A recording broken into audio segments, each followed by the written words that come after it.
रमज़ान मुसलमाननि लाइ मुक़दस महीनो आहे जंहिंमें हू रोज़ा रखंदा आहिनि। जॾहिं त रोज़ो रखंदड़ फ़क़ति मुसलमान नाहिनि। इस्लाम खां सवाइ ॿिया 6 मज़हब ऐं धर्म अहिड़ा आहिनि जिन जा मञींदड़ रोज़ा रखनि था, पर उन्हनि जा तरीक़ेकार मुख़्तलिफ़ आहिनि। रोज़ा रखंदड़नि में मुसलमान, यहूदी, ईसाई, कैथोलिक, ॿुध मत, हिंदू मत, मोरमोन्स ऐं भाई अक़ीदे वारा रोज़ा रखंदा आहिनि। रमज़ान में साल जे 2 महीननि जे भेट में मस्जिदनि में निमाज़नि जो बि वॾो अंग नज़र ईंदो आहे। जॾहिं त मुख़्तलिफ़ मुल्कनि में इशा जे निमाज़ खां पोइ तरावीह जो इंतज़ाम पिणु कयो वेंदो आहे। मसीहत में रोज़ो फ़र्ज़ न आहे, पर ईअं बि नाहे त मसीहत में रोज़ो रखण जी ताक़ीद नाहे कई वई। मसीह रोज़ेदारनि मूजिबि वटनि रोज़े जो मक़सदु दुनियावी शयुनि खां मुंहुं मोड़े ख़ुदा ॾांहुं ध्यानु ॾियणु आहे। हिंदू मत में रोज़ो रखण खे हिकु ख़ासि अहमियत हासिल आहे, जेको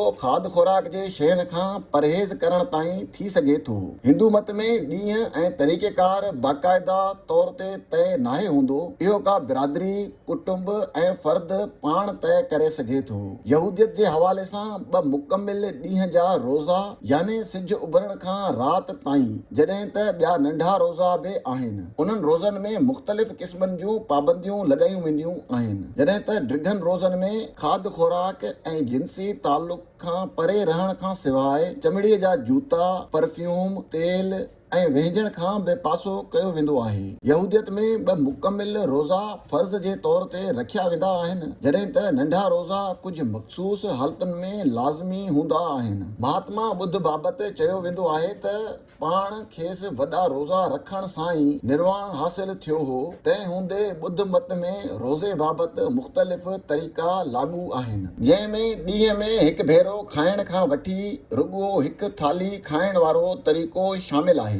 church of Jesus Christ latter day saint Mormons मज़हब में हर महीने जे पहिरीं आचर ते रोज़ो रखियो वेंदो आहे। हिन में कंहिं शख़्स खे 2 वेलनि जे खाधे ऐं पाणीअ खां पासे रहणो पवंदो आहे, जॾहिं त उन खाधे जो बचियल पैसो चर्च खे ॾियणो हूंदो आहे। आचर ते हिन बिरादरीअ सां वास्तो रखंदड़ माण्हू गॾिजी रोज़ो रखंदा आहिनि ऐं पंहिंजो ईमान मज़बूत कंदा आहिनि। उन खां सवाइ सभिनी एज़दिन खे डिसंबर जा 3 रोज़ा रखणा हूंदा आहिनि, जिन में सुबुह खां शाम ताईं खाइण खां पासो करणो हूंदो आहे, जॾहिं त उन 3 ॾींहंनि में सॼी राति इबादत कई वेंदी आहे। बिहाई मज़हब सां ताल्लुक़ रखंदड़ माण्हू बिहाई साल जे 19 महीने में, यानी 2 मार्च खां 20 मार्च ताईं जेको एला चोराईंदो आहे, उन में रोज़ा रखंदा आहिनि।